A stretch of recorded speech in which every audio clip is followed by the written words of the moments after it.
بسم الله الرحمن الرحيم إن الحمد لله نحمده تعالى ونستعينه ونستغفره ونعوذ بالله من شرور أنفسنا وسيئات أعمالنا من يهده الله فلا مضل له ومن يضلل فلا هادي له أشهد أن لا إله إلا الله وحده لا شريك له وأشهد أن محمدا عبده ورسوله يا أيها الذين آمنوا اتقوا الله حق تقاته ولا تموتن إلا وأنتم مسلمون يا أيها الناس اتقوا ربكم الذي خلقكم من نفس واحدة وخلق منها زوجها وبث منهما رجالا كثيرا ونساء واتقوا الله الذي تساءلون به والأرحام إن الله كان عليكم رقيبا يا أيها الذين آمنوا اتقوا الله وقولوا قولا سديدا يصلح لكم أعمالكم ويغفر لكم ذنوبكم ومن يطع الله ورسوله فقد فاز فوزا عظيما أما بعد فإن أصدق الحديث كلام الله تعالى وخير الهدي هدي محمد صلى الله عليه وعلى آله وسلم وشر الأمور محدثاتها فإن كل محدثة في دين الله بدعة وكل بدعة ضلالة وكل ضلالة في النار. Ikhwani fiddin rahimani wa rahimakumullah.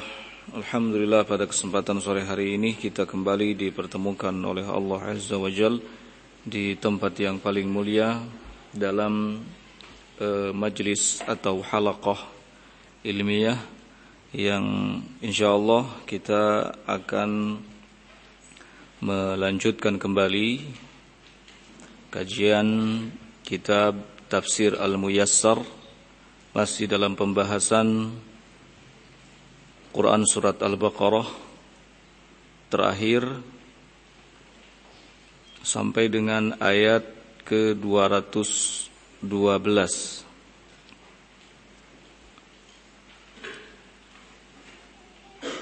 Kita akan baca ulang ayat, mulai dari ayat yang ke-212 dilanjut dengan ayat-ayat yang berikutnya insyaallah. A'udzu billahi as-sami'il 'alim minasy syaithanir rajim. Zuyyina lil ladzina kafaru al-hayatud dunya wa yaskharuna minal ladzina amanu wal ladzina ittaqaw fawqahum yawmal qiyamah wallahu yarzuqu man yasha'u bighairi hisabin. Dijadikan indah dalam pandangan orang-orang kafir kehidupan dunia, kemudian mereka mengejek orang-orang yang beriman dalam hal ini dan orang-orang yang bertakwa. Sementara kedudukan orang-orang yang beriman dan bertakwa itu ada di atas mereka pada hari kiamat. Wallahu yarzuqu man yasha' bighairi hisabin, dan Allah Subhanahu wa taala akan senantiasa memberikan rezeki kepada siapa yang dikehendakinya tanpa batas.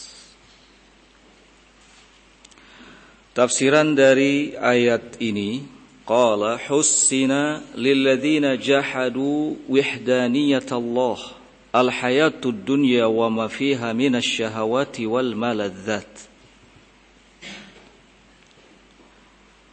Dijadikan baik dalam pandangan orang-orang yang menentang keesaan Allah, kehidupan dunia dan apa yang ada di dalamnya dari syahwat dan kelezatan-kelezatan. Wahum yastahzi'una bil mu'minin, dalam keadaan mereka juga yastahzi'una bil mu'minin, mengolok-olok kaum mukminin dalam hal ini. Orang-orang yang menentang keesaan Allah adalah orang-orang kafir. Mereka merasa bangga dengan apa yang mereka punya dari urusan-urusan dunia, kemudian mereka menghina, mencaci maki dan mengolok-olok orang-orang yang beriman. Ini terjadi dalam kehidupan dunia, fakta, real. Ya, memang seperti itu.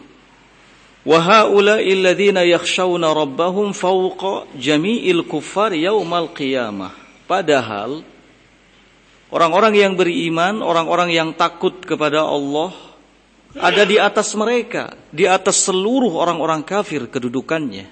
Kapan? Yaumal qiyamah, pada hari kiamat.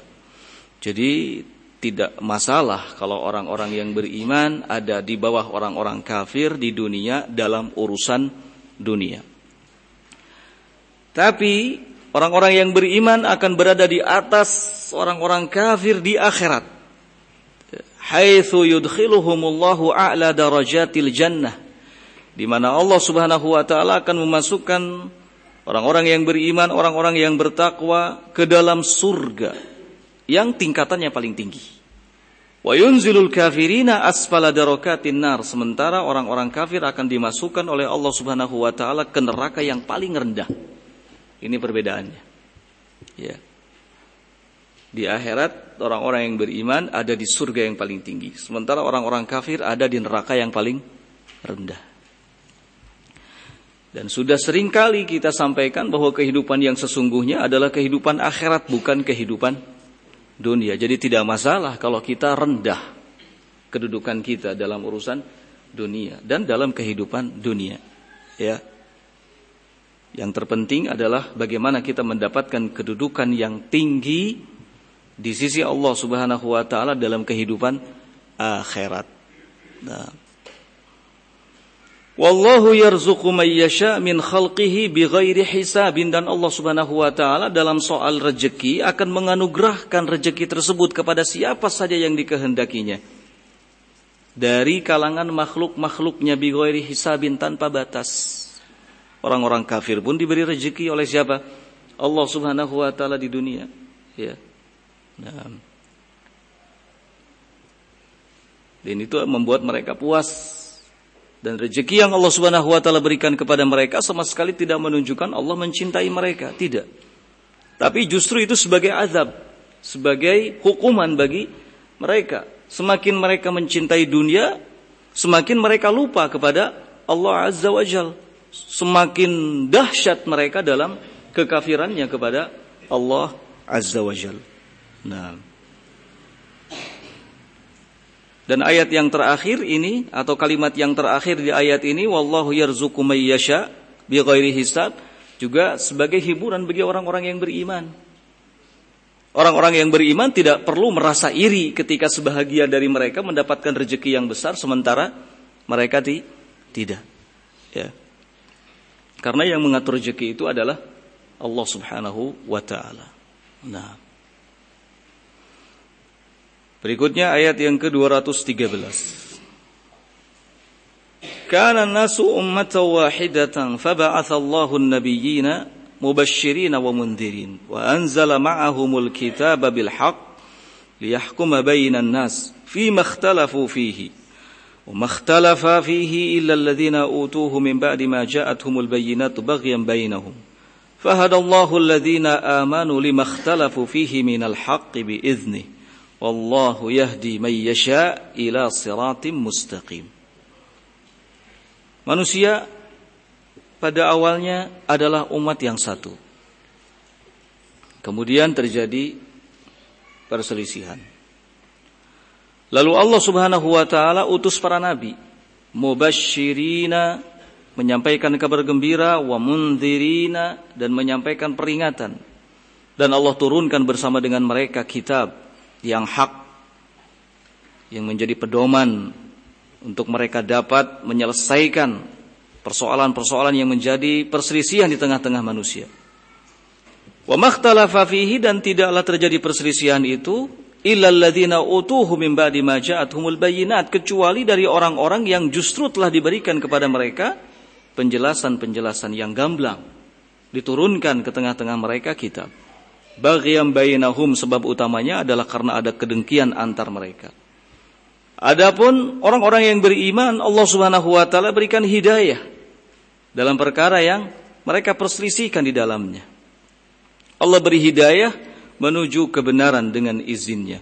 Wallahu yahdi may yasha ila siratim mustaqim, dan Allah akan memberi petunjuk kepada siapa saja yang dikehendakinya menuju jalan yang lurus. Tafsiran dari ayat ini, qala kana an-nasu jama'atan wahidatan. Manusia dahulunya adalah satu jamaah, ya. Muttafiqina 'alal imani billah, sepakat semuanya beriman kepada Allah Subhanahu wa taala, di atas Islam semuanya. Tsumma ikhtalafu fi dinihim, namun kemudian mereka berselisih dalam urusan agamanya. Terjadi mulai penyimpangan, ya. Selama 10 kurun, 10 abad lamanya, semua manusia sama agamanya, Islam, semuanya beriman kepada Allah Azza wa Jalla. Tidak terjadi perselisihan. Tapi kemudian setelah itu terjadilah perselisihan hingga kemudian Allah Azza wa Jalla mengutus para nabi, dalam hal ini para rasul, du'atan lidinillah, sebagai dai yang mengajak manusia agar kembali ke jalan Allah, mubasysyirina man ata Allah bil jannah, menyampaikan kabar gembira kepada manusia bahwa siapa yang taat kepada Allah maka akan mendapatkan balasan surga. Wa muhadzirina man kafara bihi wa asahu an-nar. Kemudian memberikan tahdzir, peringatan kepada siapa saja yang kufur, kafir kepada Allah, bermaksiat kepada Allah, dengan apa? Neraka. Bahwa mereka akan masuk ke dalam neraka. Nah, jadi ini tugas para anbiya, para rasul ketika diutus oleh Allah Azza wa Jalla sebagai dai, menyeru manusia ke jalan Allah, menyampaikan kabar gembira dan juga memberi peringatan, tahdzir, ya, kepada orang-orang yang menyimpang, orang-orang yang melakukan kekufuran, orang-orang yang bermaksiat kepada Allah. Wa anzala ma'ahumul kitab as-samawiyyah bil haqq. Kemudian Allah Subhanahu wa taala menurunkan kitab samawi bersama dengan mereka, bil haqq, yang memuat kebenaran, alladzi ishtamalat alaihi, liyahkumu bima fiha bainan nas fi makhtalafu fihi, agar mereka para anbiya, para rasul menegakkan hukum dengan kitab tersebut dalam perkara yang diperselisihkan di tengah-tengah manusia. Wa makhtalafa fi amri Muhammadin sallallahu alaihi wa ala alihi wasallam wa kitabihi zulman wa hasadan illa alladhina a'tahumullahu at-taurata wa 'arafu ma fiha minal hujaji wal ahkam. Kemudian di ayat itu Allah menjelaskan bahwa tidaklah terjadi perselisihan soal Nabi Muhammad sallallahu alaihi wa ala alihi wasallam dan soal kitab yang diturunkan kepadanya, melainkan karena adanya kezaliman dan kedengkian. Kezaliman dan kedengkian dari orang-orang yang telah Allah berikan kepada mereka kitab Taurat. Siapa kira-kira? Yahudi. Ya. Wa 'arafu ma fiha minal hujaji wal ahkam, dalam keadaan mereka tahu hujah-hujah dan hukum-hukum yang terkandung di dalam kitab tersebut. Maka kezaliman, kedengkian, hasad merupakan sebab yang bisa menimbulkan perselisihan, pertengkaran, perpecahan.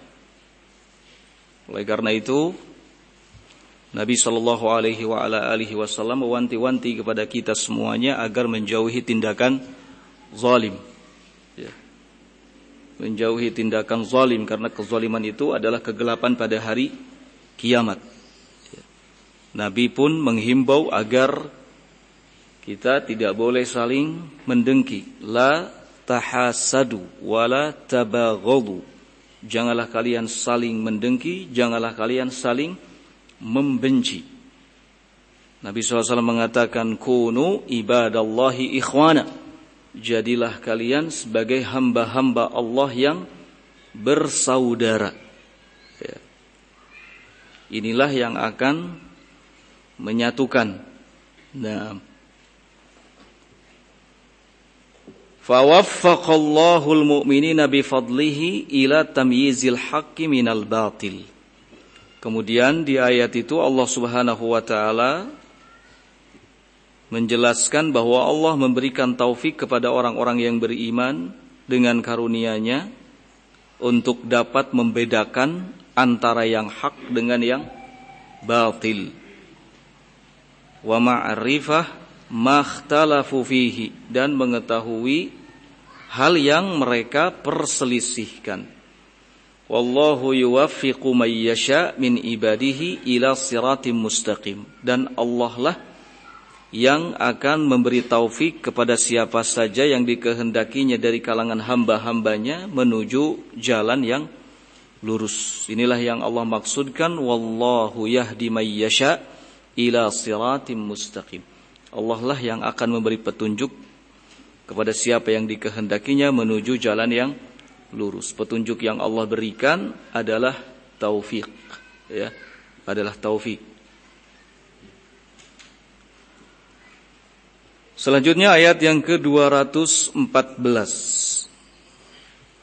Am hasibtum an tadkhulul jannata wa lamma ya'tikum mathalul ladzina khalau min qablikum massathumul ba'sa'u wad-dharra'u wa zulzilu hatta yaqula ar-rasulu wal ladzina amanu ma'ah mata nasrullah ala inna nasrallahi qaribun. Apakah kalian mengira bahwa kalian akan masuk ke surga begitu saja, sementara belumlah datang kepada kalian ujian seperti yang telah datang kepada orang-orang sebelum kalian? Massathumul ba'sa, mereka ditimpa malapetaka, wad-dharra, ditimpa kesengsaraan, wazulzilu, bahkan keguncangan.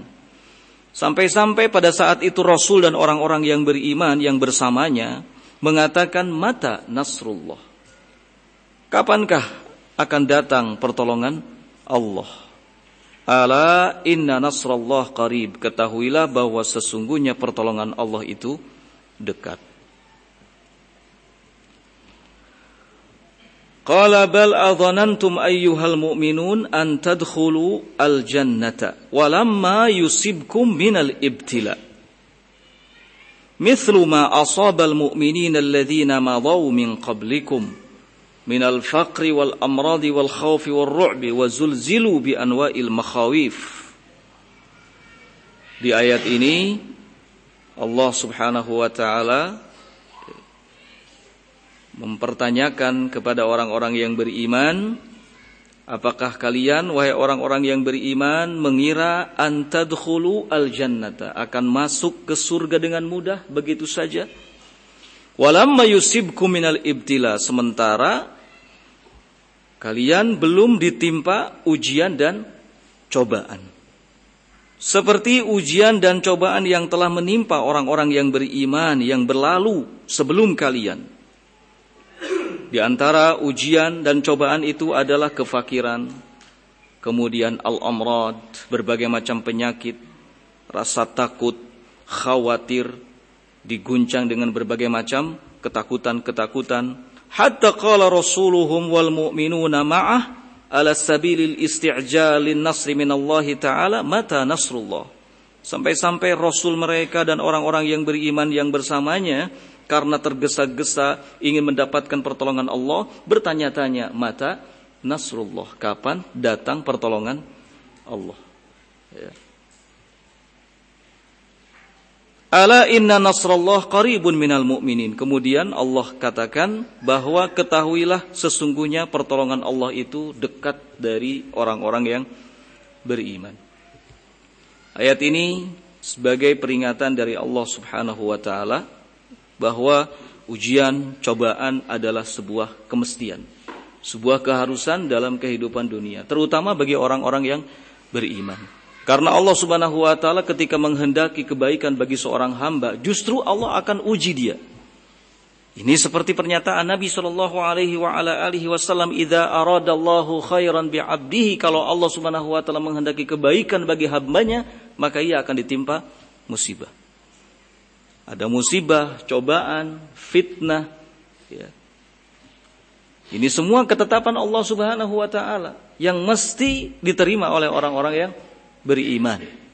Allah ingin menguji sejauh mana keimanannya kepada Allah Subhanahu wa ta'ala. Ya, sampai Allah tahu siapa yang benar-benar jujur dalam imannya dan siapa yang berdusta. Nah, Seorang hamba yang beriman, yang mendapatkan ujian, itu keadaannya jauh lebih baik dibandingkan dengan seorang hamba yang beriman tapi tidak pernah mendapatkan ujian dan cobaan dalam hidupnya. Jadi kita tidak boleh terlalu senang, gembira ketika tidak pernah menghadapi rintangan apapun dalam kehidupan ini. Justru harusnya takut ketika kita merasa seperti itu. Ada apa dengan keimanan kita? Bertanya kepada diri sendiri. Berarti keimanan yang ada dalam diri kita itu belum seberapa. Kita harus bertanya-tanya, jangan-jangan Allah Subhanahu wa taala tidak menghendaki kebaikan bagi kita. Ketika kita ditimpa ujian, alhamdulillah, ini bukti tanda kalau Allah mencintai kita. Apa ujiannya? Banyak. Kefakiran adalah ujian. Allah Subhanahu wa taala menguji kita susah dalam materi, ya. Gak punya harta benda, penyakit, Allah Subhanahu wa taala uji, timpakan kepada kita penyakit, berbagai macam penyakit. Dari yang ringan sampai yang paling berat. Semua itu ujian, cobaan. Tanda kalau Allah Subhanahu wa taala cinta kepada kita. Bersyukur. Ucapkan alhamdulillah. Ya, alhamdulillah. Nah, semoga dengan itu dosa-dosa dimaafkan, dihapus oleh Allah Azza wa Jalla. Ya. Tidak perlu berkeluh kesah. Banyak orang-orang yang beriman, mengaku beriman, tetapi ketika ditimpa fitnah, justru malah cenderung semakin merosot keimanannya. Ini berbahaya. Wa minan nasi may ya'budullaha ala harfin. Di antara manusia, kata Allah Subhanahu wa taala, ada yang beribadah kepada Allah tetapi posisinya di ujung. Di tepi, mengkhawatirkan sekali. Tidak di tengah-tengah, tapi di ujung, di tepi. Kalau seandainya ditimpa kebaikan, menguat imannya. Bagus ibadahnya, tapi ketika ditimpa hal-hal yang merugikannya, ya, membahayakannya, diuji, dicoba, ditimpakan berbagai macam kesusahan kepadanya, inqalaba ala wajhih. Ya. Ia merasa berat. Nah, tidak kuat lagi ibadahnya, tidak kuat lagi imannya. Khasirat dunya wal akhirah. Inilah kerugian dunia dan akhirat. Dzalika huwal khusranul mubin. Kerugian dunia dan akhirat itu adalah kerugian yang sesungguhnya, kerugian yang nyata. Nah, di ayat ini Allah Subhanahu wa taala menggambarkan kepada kita bagaimana besarnya ujian dan cobaan yang diterima oleh orang-orang yang beriman sebelum kita. Sampai Rasul dan orang-orang yang beriman mengatakan kapan datangnya pertolongan Allah. Lihat bagaimana betapa besarnya ujian dan cobaan yang telah mereka rasakan. Ujian dan cobaan yang kita alami, kita rasakan belumlah seberapa. Kok dengan seenaknya kita selalu optimis bahwa kita akan masuk ke dalam surga. Nah, ini. Jadi peringatan agar kita mentadaburi, agar kita menghayati, agar kita mengingat. Ya, orang-orang dulu yang mereka telah berlalu sebelum kita beriman kepada Allah Subhanahu wa taala ditimpa ujian dan cobaan sampai mengatakan seperti ini. Mata Nasrullah, kapan datang pertolongan Allah? Ini saking banyaknya ujian dan cobaan yang diterima, tapi mereka kuat. Ya. Maka kita harus belajar dari perjalanan orang-orang soleh terdahulu. Ya. Perjalanan orang-orang soleh terdahulu memberikan manfaat dan faidah bagi kita untuk bisa menjalani kehidupan di zaman sekarang dengan lebih baik. Ya. Banyak belajar. Jangan hanya karena ditimpa ujian, cobaan sedikit saja sudah melemah keimanan. Ya, jauh dari tempat taklim ketika diuji oleh Allah Subhanahu wa taala dalam hal harta, ya. Susah usaha, akhirnya menjauh dari majelis taklim, bersungguh-sungguh dalam urusan dunia. Ya subhanallah. Ya, hati-hati ini ujian, hati-hati ini fitnah, ya, cobaan. Orang yang beriman itu ketika diuji, ketika diberi cobaan harus semakin meningkat apanya? Keimanannya kepada Allah Azza wa Jalla. Nah, dan bersabar, dan kita harus yakin ala inna nasrallah qarib, bahwa pertolongan Allah Subhanahu wa taala itu dekat, tidaklah jauh. Ya. Pertolongan Allah Subhanahu wa taala dekat, tidak jauh. Nah,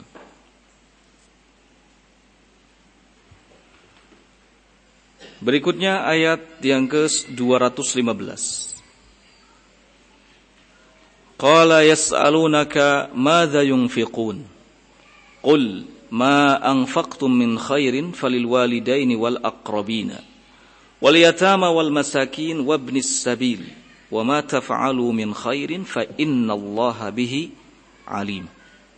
Yas'alunaka madza yunfiqun.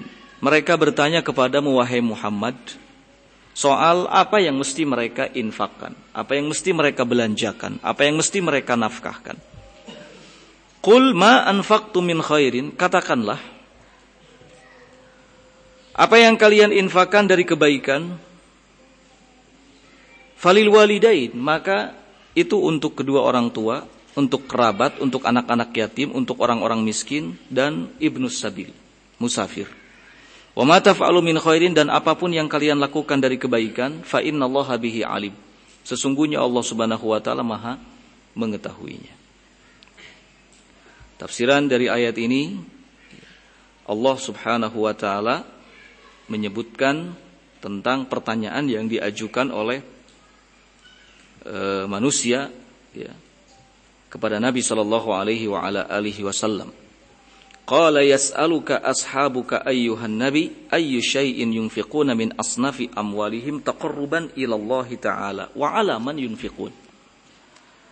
Sahabat-sahabatmu bertanya kepadamu wahai Nabi, jenis harta apa yang mesti mereka infakkan sebagai bentuk taqarrub, mendekatkan diri kepada Allah taala, wa ala man yunfiqun, dan kepada siapa mereka harus berikan infaknya. Qul, katakanlah, katakan kepada mereka wahai Nabi, anfiqu ayya khairin yatayassar lakum min asnafil mal al halal at-tayyib.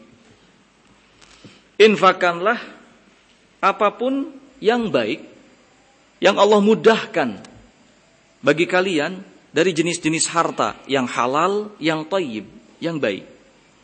Waj'alu nafaqatakum lil walidain, dan salurkan infak kalian lil walidain, pertama kepada kedua orang tua, wal aqrabin, kemudian kepada kerabat, min ahlikum, dari keluarga kalian, wadzawi arhamikum, dan orang-orang yang ada hubungan kerabat dengan kalian, wal yatama, berikutnya kepada anak yatim, alladzina mata abauhum wa hum duna sinnil bulugh, yang ditinggal mati oleh ayah-ayahnya sementara mereka usianya belumlah baligh, wal muhtajin alladzina la yamlikuna ma yakfihim wa yasuddu hajatahum, dan kepada orang-orang yang membutuhkan, yang tidak punya apa-apa dari harta benda yang bisa menutupi kebutuhannya. Wal musafir al muhtaj, demikian juga berikan infak itu kepada musafir al muhtaj, yang membutuhkan, alladzi ba'uda an ahlihi wa malihi, yang jauh dari keluarganya dan hartanya. Kemudian kata Allah, wa ma taf'alu min khairin, apapun kebaikan yang kalian kerjakan, sesungguhnya Allah Subhanahu wa taala alim, Maha mengetahuinya. Nah, ini soal membelanjakan harta, soal meninfakkan harta. Bila ditanya harta apa yang patut untuk diinfakkan, jawabannya harta yang Allah mudahkan. Harta yang Allah mudahkan, yang telah Allah berikan kepada kita, itulah yang terbaik yang bisa kita infakkan. Yang terpenting adalah halalan thayyibah, halal ya dan baik. Jangan harta hasil dari pekerjaan yang haram, harus dari pekerjaan yang halal. Karena Allah Subhanahu wa taala thayyibun la yaqbalu illa thayyiba. Allah itu baik, Allah tidak akan menerima kecuali yang baik saja. Nah, kemudian pihak yang paling patut untuk kita berikan nafkah infak kita adalah pertama kedua orang tua, kemudian kerabat, kemudian keluarga. Ya. Semua yang ada hubungan keluarga dengan kita, anak, istri, itu pihak yang paling patut untuk kita berikan infak nafkah kita. Lalu orang-orang anak-anak yatim. Ya, anak-anak yatim itu adalah anak-anak yang ditinggal mati oleh orang tuanya dalam keadaan mereka masih belum baligh. Ya. Dan juga orang-orang yang membutuhkan, al-muhtaj, orang-orang yang membutuhkan, yang memang tidak memiliki sesuatu apapun dari harta yang bisa menutupi kebutuhannya. Ya. Lalu musafir, orang-orang yang sedang melakukan perjalanan, masuk di dalamnya para thalabatul ilm. Masuk di dalamnya para thalabatul ilm karena mereka di tempat menuntut ilmunya jauh an ahlihi, jauh dari keluarganya, wa an malihi, dan jauh dari hartanya. Ya. Wa ma taf'alu min khairin, kemudian kata Allah, apapun kebaikan yang kalian kerjakan, maka Allah Maha tahu. Wala tahtakir minal ma'rufi syai'a. Jangan sekali-kali kita merendahkan, menghinakan kebaikan walau sedikit. Ya, karena Allah Subhanahu wa taala mengetahuinya.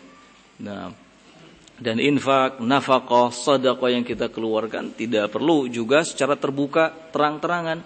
Ya, meskipun kita lakukan secara sembunyi-sembunyi, Allah Subhanahu wa taala mengetahuinya. Nah,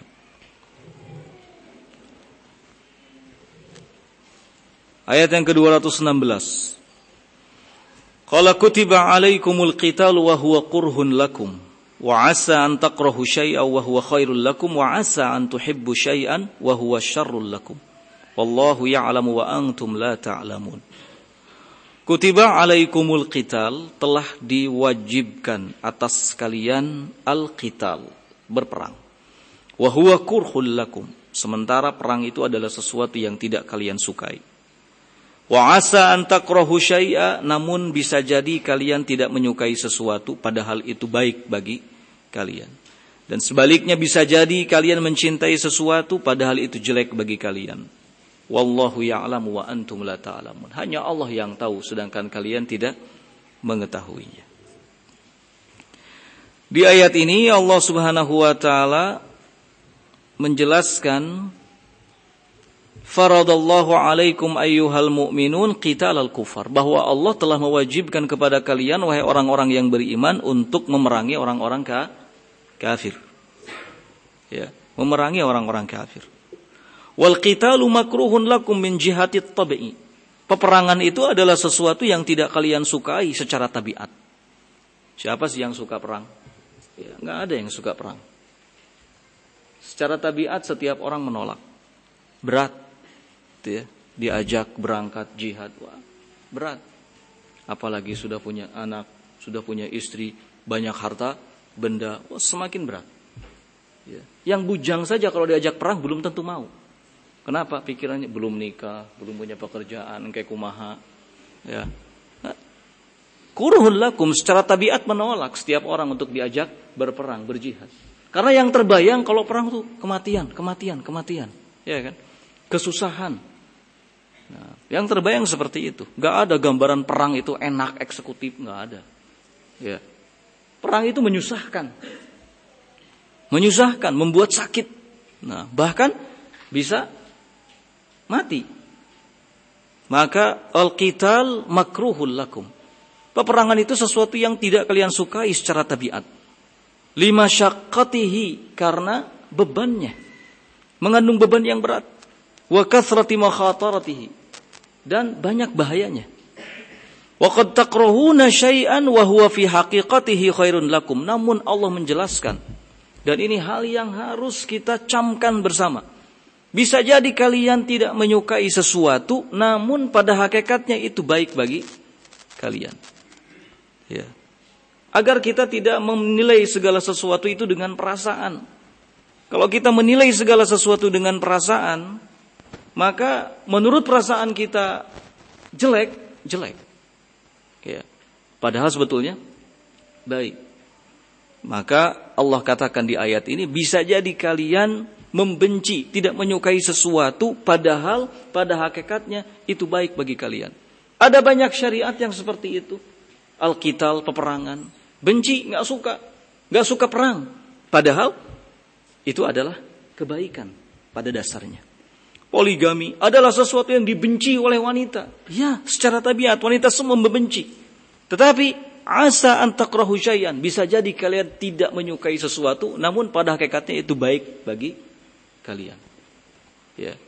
Jadi persoalannya, sesuatu yang baik itu jangan menurut kita, jangan menurut perasaan kita, jangan menurut kebanyakan orang. Sesuatu yang baik itu harus menurut siapa? Allah dan Rasulnya. Kalau Allah dan Rasulnya mengatakan ini baik, baik. Sudah selesai urusan.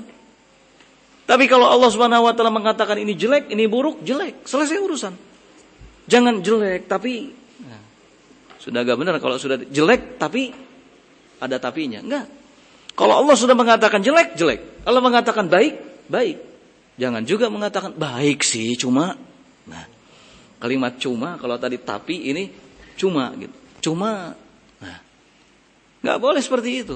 Asya an takrahu syai'an wa huwa khairun lakum. Bisa jadi kamu membenci sesuatu padahal itu baik bagi kamu. Ya. Jadi segala sesuatu yang baik itu harus berdasarkan apa yang telah ditetapkan oleh Allah dan Rasulnya. Jangan berdasarkan keinginan dan hawa nafsu kita, perasaan kita, atau berdasarkan penilaian banyak orang. Ya. Jangan berdasarkan penilaian banyak orang. Nanti ditanyakan, apakah ini baik? Nah, tanya kepada antum semua. Baik nggak? Kalau ternyata jawabannya jelek, oh berarti jelek nih. Pakai polling segala, nggak usah. Mengukur segala sesuatu baik atau jelek jangan pakai polling. Ya. Tapi lihat apakah sesuai dengan syariat atau tidak. Kalau syariat merestui sesuai dengan syariat baik berarti. Ya.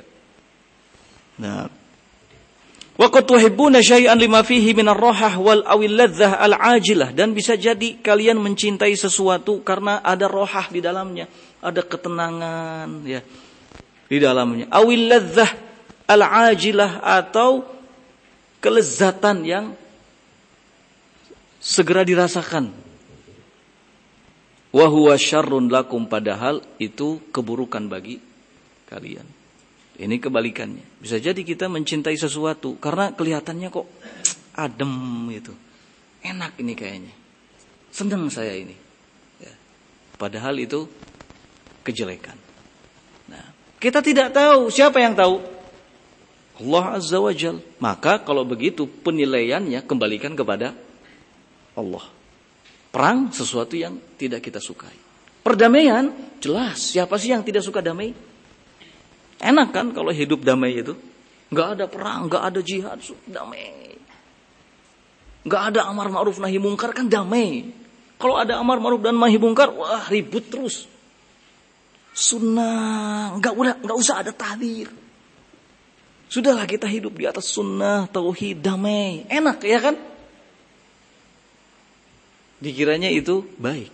Wa huwa syarrul lakum, padahal itu sesuatu yang jelek bagi kalian. Kita tidak akan pernah bisa merasakan bagaimana lezatnya sunnah kalau kita tidak tahu bagaimana buruknya bid'ah. Kita tidak akan pernah merasakan bagaimana nikmatnya hidup di atas hidayah ketika kita tidak pernah tahu dan tidak pernah mengenal bagaimana jeleknya kesesatan. Kita baru bisa akan merasakan ketenangan di dalam sunnah ketika kita benci kebid'ahan. Ya, baru merasakan tenang, nikmat sunnah. Itu ahli bid'ah. Coba kita sunnah, adem di atas sunnah, nikmat, semakin lezat. Maka kedatangan para rasul pun tadi, ya kan, mubasyirin, menyampaikan kabar gembira, wa muhadzirin, dan memberikan peringatan. Jadi bukan cuma kabar gembira saja, tapi juga ada peringatan. Umat itu tidak boleh hanya dididik dengan ayo kedamaian, tapi juga harus dididik, ya harus diberitahukan tentang segala hal yang bisa merusak apa? Kedamaian. Kalau tidak dikasih tahu tentang hal-hal yang bisa merusak kedamaian, maka tidak akan pernah mereka bisa merasakan kedamaian. Arabtu syarra la li syarri. Kata sahabat Hudzaifah dulu, aku mengenali, aku ingin tahu tentang kejelekan, tapi bukan berarti untuk aku bisa jatuh ke dalamnya. Tujuannya supaya aku bisa apa? Waspada, bisa hati-hati. Oh, ini menyimpang. Oh, ini enggak boleh diikuti. Oh, fulan berbahaya nih pemikirannya. Oh, ini begini. Oh, ini salah. Oh, ini menyelisihi sunnah. Berarti yang sunnah bukan seperti itu. Oh ya. Kan enak seperti itu ya enggak? Jelas batasannya, ada hudud. Nikmat kita berada di atas sunnah. Asa an tuhibbu syai'an. Bisa jadi kata Allah, kamu mencintai sesuatu. Tapi pada hakikatnya itu merupakan keburukan bagi kamu. Ya. Jadi menilai kebaikan dan kejelekan itu harus sesuai dengan aturan apa? syariat, apa yang telah ditetapkan oleh Allah Subhanahu wa taala. Wallahu ta'ala ya'lam ma huwa khairul lakum, karena hanya Allah yang tahu apa yang terbaik buat kita. Hanya Allah yang tahu apa yang terbaik buat kita. Wa antum la ta'lamuna dzalik, sementara kalian tidak mengetahui hal itu. Fabadiru ilal jihad fi sabilihi, karena ini konteksnya perang, maka badiru ilal jihad fi sabilihi, segeralah kalian berangkat berjihad di jalan Allah Subhanahu wa taala. Nah, naudzubillah kalau ada orang yang merasa aduh hidup jadi ahlu sunnah meliur, fitnah lagi. Wah, saya keluar sajalah meninggalkan ahlu sunnah. Itu kelihatannya bagus, ya enggak? Saya ingin cari kedamaian, tinggalkan ahlu sunnah. Saya ingin damai, kelihatannya kok jadi orang awam tuh enak ya. Akhirnya memilih jadi orang awam. Tuhibbuna syai'an, mencintai sesuatu padahal itu jelek bagi kalian. Ya. Karena hanya Allah Subhanahu wa taala yang mengetahui apa yang terbaik bagi kita semuanya. Nah, jadi walau bagaimanapun jalan sunnah adalah jalan yang terbaik, jalan kenikmatan. Ya, menjadi ahlus sunnah adalah satu anugerah terbesar yang Allah Subhanahu wa taala berikan. Butuh untuk kita bersabar di dalamnya. Menjadi ahlus sunnah bukan berarti tidak akan pernah ada ujian, cobaan, fitnah ini dan itu. Nah, ujian, cobaan, fitnah itu terus akan kita hadapi. Dan ini berlaku bagi semua manusia tanpa terkecuali. Jangan dikira ahlul bidah itu tidak diuji, tidak dicoba. Diuji, dicoba, sama. Yang mendingan jadi ahlu sunnah, berijeng diuji dan dicoba daripada jadi ahli bidah. Nggak jadi ahli bidah tadi, uji dicoba deh, coba. Kan parah seperti itu, ya nggak? Nah,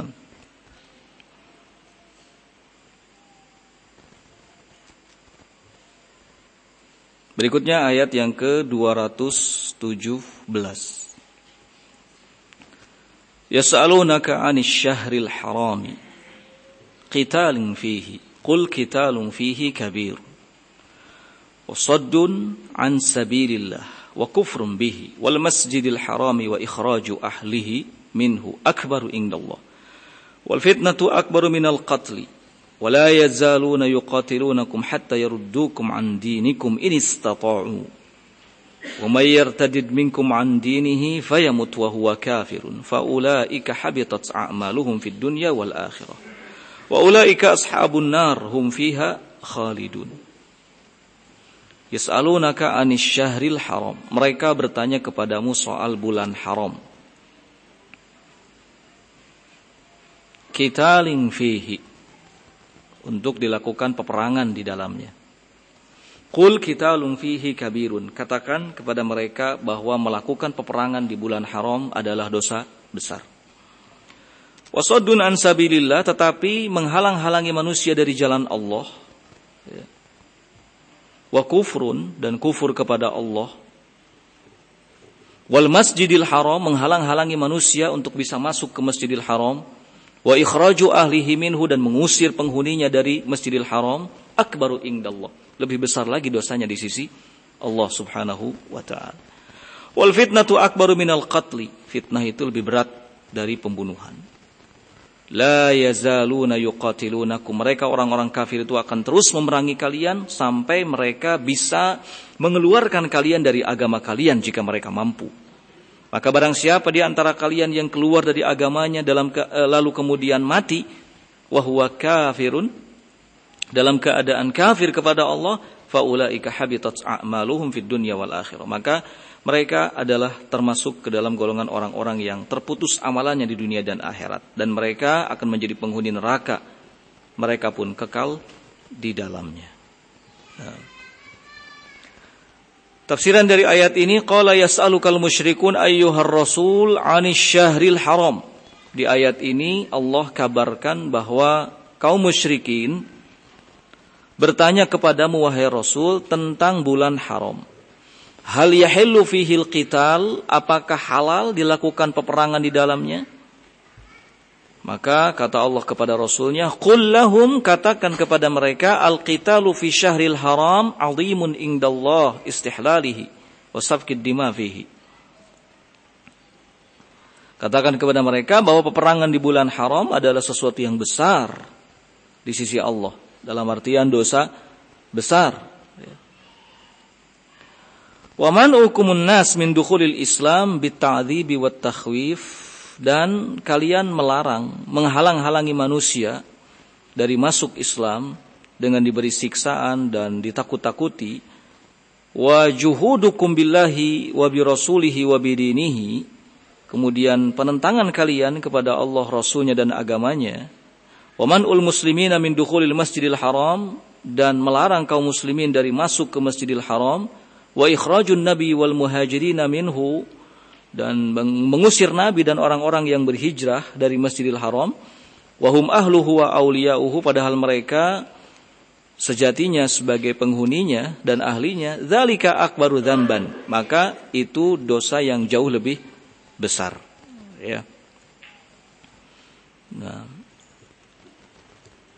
Jadi ketika kaum musyrikin bertanya kepada Nabi SAW soal peperangan di bulan haram, maka Allah merintahkan kepada Rasul untuk menyampaikan bahwa itu hal yang diharamkan, termasuk dosa besar. Kemudian Allah pun perintahkan kepada Rasul agar mengingatkan mereka bahwa apa yang selama ini mereka lakukan itu jauh lebih besar lagi dosanya.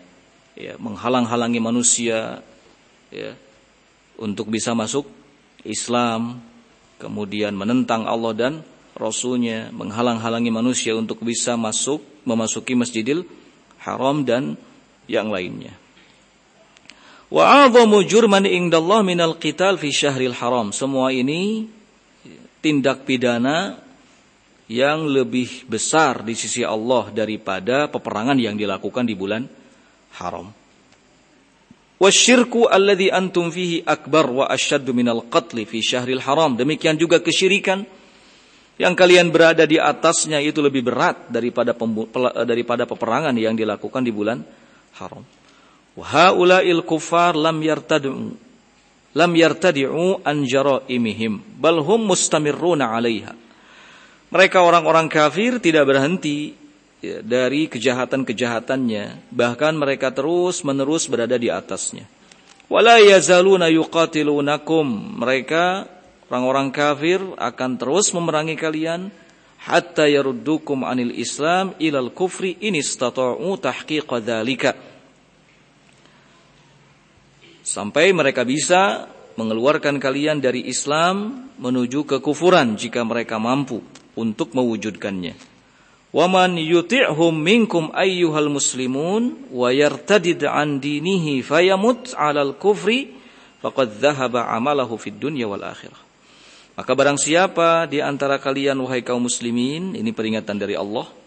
Siapa di antara kalian wahai kaum muslimin yang mentaati mereka dan murtad dari agamanya lalu mati di atas kekafiran, faqad dhahaba 'amalahu fid dunya wal akhirah. Faqad dhahaba 'amaluhu fid dunya wal akhirah. Maka telah lenyaplah seluruh amalannya di dunia dan akhirat. Wa sara minal mulazimina lana linari jahannam la yakhruj minha abadan. Sehingga menjadi orang-orang atau menjadi golongan yang akan menetapi neraka jahanam, la yakhruju minha abadan, tidak akan keluar selama-lamanya dari neraka tersebut. Nah.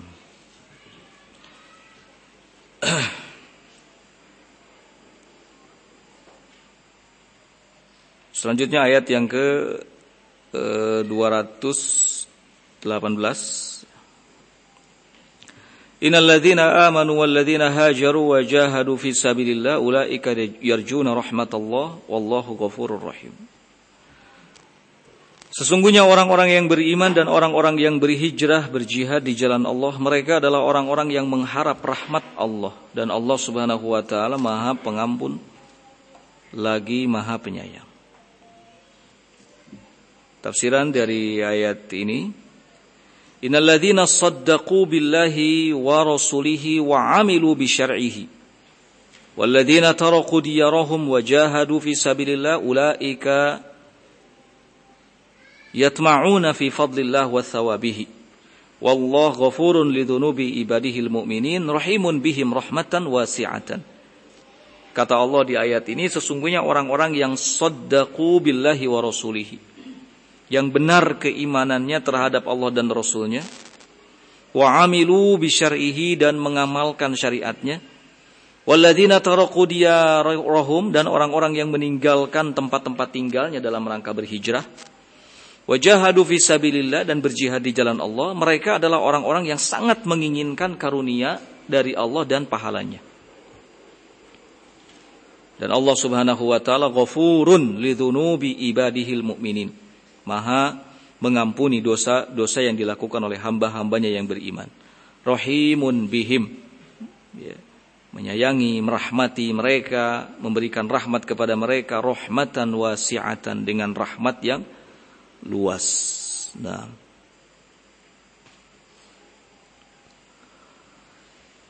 Qala yas'alunaka 'anil khamri wal maisir qul fihima ithmun kabirun wa manafi'u lin-nas wa ithmuhuma akbaru min naf'ihima.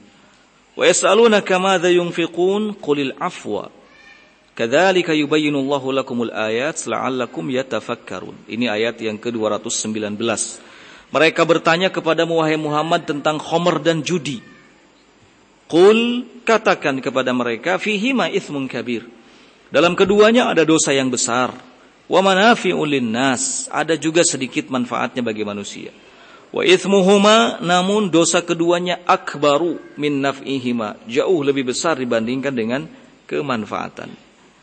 Wa yas'alunaka madza yunfiqun. Mereka orang-orang pun bertanya kepadamu wahai Muhammad tentang apa yang mesti mereka infakkan. Qulil afwa, maka katakan kepada mereka, infakkan harta yang melebihi keperluan kalian. Kadzalika yubayyinullahu lakumul ayat. Demikian itulah Allah menjelaskan kepada kalian ayat-ayatnya, la'allakum yatafakkarun, agar kalian senantiasa berfikir. Kita cukupkan sampai di sini, insyaallah tafsirannya pada kesempatan mendatang insyaallah. Subhanakallahumma bihamdik, asyhadu an la ilaha illa anta, astaghfiruka wa atubu ilaik. Walhamdulillahirabbil alamin.